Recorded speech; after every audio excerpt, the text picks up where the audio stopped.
7월 22일 스루폿 관련 관심이 있는 뉴스들이 있어가지고 몇 장 준비를 해 봤습니다. 아래 내용 참조해 주시고요. 그리고 내용이 좋았다고 생각되시면 구독, 좋아요 부탁드리겠습니다. 대우조선 해양에 대한 비판적인 동영상을 조금 전에 올린 바 있는데 그것이 끝나고 나서 바로 협상 타결이라는 뉴스가 또 나왔습니다. 이것은 그 대우조선 해양 분석 내용에 집어넣었던 그림인데요. 이게 묘수였던 것 같습니다. 극적 타결하는데 파업 계속된 특단 대책, 사는 대우조선 파산도 검토.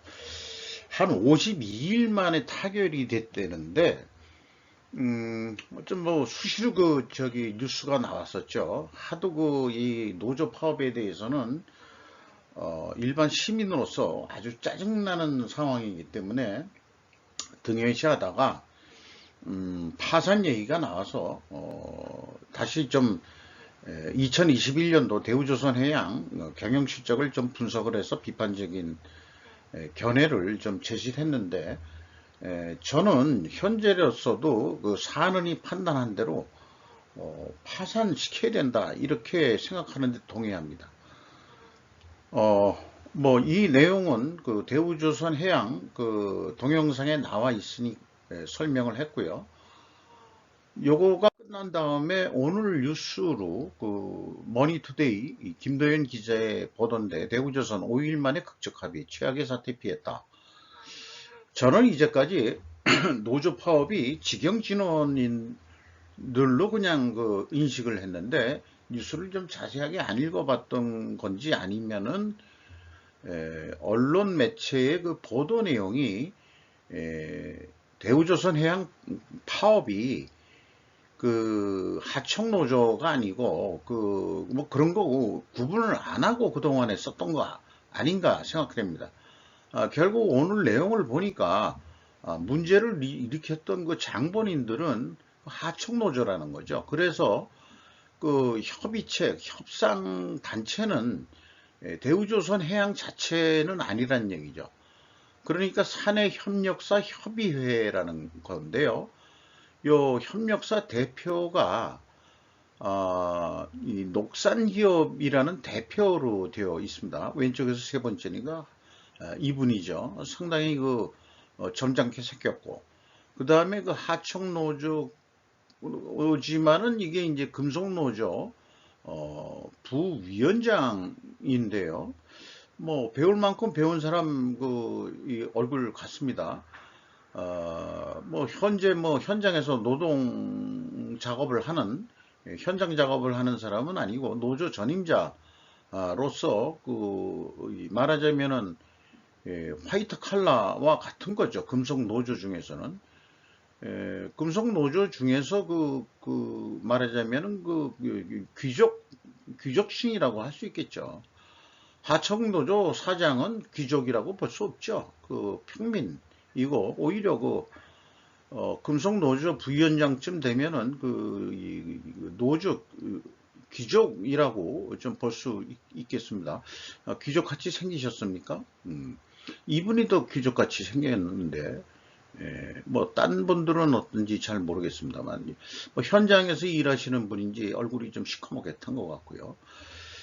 이런 개인적인 얘기까지 운운하는 것은 좀 물론 바람직하진 않겠습니다만 좀 재미있자고 하는 얘기예요. 임금 인상 4.5% 수용, 노조 전임 인정. 그 하청노조도 이제 노조 전임을 인정해라. 노조 사무실 설치하고. 저는 개인적으로 노조 전임이라는 게 난 이해가 되지 않습니다. 일하지 않는 노동자가 무슨 노동자의 대표냐. 현장에서 일을 해봐야 괴로움을 알고 그러는 거지. 노조 활동하는 시간은 일을 하다가, 나 노조 회의가 있어서 가봐야 되겠어 해서 교체를 해서 가든지, 이런 식으로 해야 되는 거죠. 무노동 무임금이라고 저는 주장을 하는 바입니다. 노동을 하지 않는데 어떻게 임금이 나가냐 이거예요. 그러니까 이건 공짜로 먹는 귀족층이다 이런 얘기죠. 그 노조 전임자들이란 게 이런 게 그 합리적인 거고 이런 게 불평등 아니냐 거꾸로. 관리직에서 그 저기 일하지 않고 월급 받는 사람이 있어요? 관리직은 그 이 육체 노동은 아니지만 정신 노동을 해가지고 먹고 사는 사람이고, 본인들은 또 이 저기 정신 노동 한다고 또 주장할지 모르죠. 그 노조 전임자들은 그 노조 전체를 대표해서 우리가 정신 노동을 지금 하고 있다. 뭐 그렇게 주장할 수도 있긴 있겠습니다. 뭐 자관 뭐 좋게 볼 수도 있고 나쁘게 볼 수도 있고 하는 겁니다만은. 일부 조합원 고용승계 등이라는 게 이제 대를 이어서 좀 고용승계를 좀 해달라. 어디 취직하기도 어렵고 그러니까. 뭐 이런 얘기 같습니다. 그래서 그 타결을 받대는데 경찰력 투입 조짐을 보였다기보다는 제 생각에는 산업은행장의 그 발언이 더 그 유효했다 이렇게 봐집니다. 왜냐하면은 그 하청노조하고의 그 협약이니까 이 대우조선 자체 그 이 경영진 애들은 뭐 하는 거냐 지금 그런 거 어떻게 좀 위에서 조금 좀 해결을 하도록 노력을 좀 해서 힘을 좀 실어주든가 하지 아무것도 안 하고 그냥 피해만 봤다. 손해배상 청구하겠다. 뭐 이런 거로 해서 또 그 저기 이 뭐 민주 무슨 뭐 변호사 그 협회장이래 협회 그 변호사라는 그 분은 뭐 노조 탄압 정책이다. 그 저기 그 손해배상 이런 게 뭐 이런 뉴스도 이제 쭉 나왔던 거죠. 어쨌든 뭐 타결을 받대는 데 대해서는 뭐 아이 그 근심거리가 하나 줄었다. 뭐 이런 것보다도 문제의식은 항상 남아 있다고 저는 생각을 합니다. 근본적으로 대우조선해양이 이 흑자 구조를 지금 만들어내기가 쉽지 않은 그런 구조 같기 때문에 그렇습니다. 또 하나의 관심적인 건 태양광에 대한 뉴스인데요.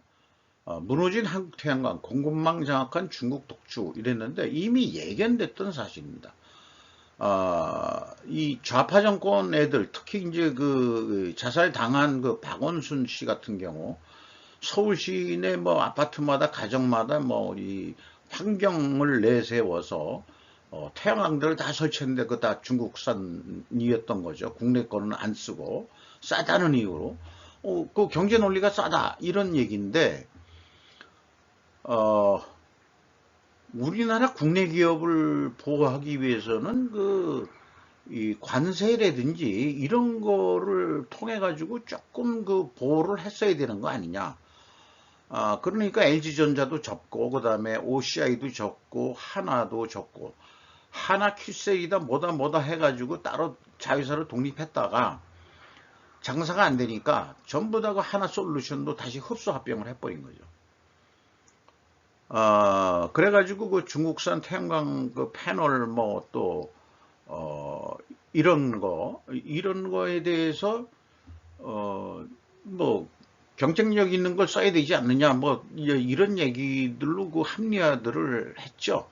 그 저기 그 뭐 환경운동하는 애들이나 시민권 애들이 근데 다 자기네들이 그 수입산 사다가 다 돈 벌어먹자는 그런 욕심 외에는 없었던 것 같습니다. 그런데 이제 제 생각에는 나중에 그 전기차 폐배터리도 그 자원재생이 되겠느냐 하는 거지만 태양광 폐기물에 뭐 상당히 그 원료들이 원재료들이 그 환경오염 시키는 물질들이 많이 들어가 있어요. 이런 게 그냥 방치가 되고 폐기가 된다 그러면은 또 환경오염에 이것도 주범이라고 할 수 있겠습니다. 화력 발전 때문에 태양광 써야 된다는 그 논리, 환경론자의 논리들은 사실상 그 국내 그 환경론자들의 논리는 사실상 자기네들 돈벌이 욕심 외에는 없었다는 것이 이제 저의 진단이겠습니다. 태양광 이게 뭐 중국 그 뭐 북경 그 어디에 설치되어 있는 거라고 그러는데 우리나라 향후 그 수명이 다해가지고 그 태양광 그 폐기물을 어떻게 처리할지도 좀 걱정이 된다고 할 수 있겠습니다. 그리고 현대차 이 연결 잠정 실적, 상반기 잠정 실적이 공시가 됐는데요. 현대차를 보면은 매출액이 66조 원, 전년도 상반기가 58조 원가량, 14.9%, 15%가 증가했는데 영업이익은 38.6% 증가한 거로 나옵니다. 근데 별도로 이제 판매 대수를 공시를 했어요. 요거는 이제 뭐 개별로 봐야 될 건데, 이제 이 잠정 실적은 항상 연결로 하는 회사들이 많아서, 어쨌거나 그거를 이 매출액을 판매 대수로 나누면은, 상반기 평균 자동차 판매 가격은 3,500만 원, 전년도는 2,800만 원, 이렇게 계산이 됩니다. 자동차 가격이 24.3% 증가한 거로 되어 있는데, 상반기 개별 공시가 돼가지고 요 연결 관계가 어떻게 되는지, 그리고 또 하나 제가 제일 궁금한 거는 현대차가 1분기에 영업적자 3,862억 원이었거든요.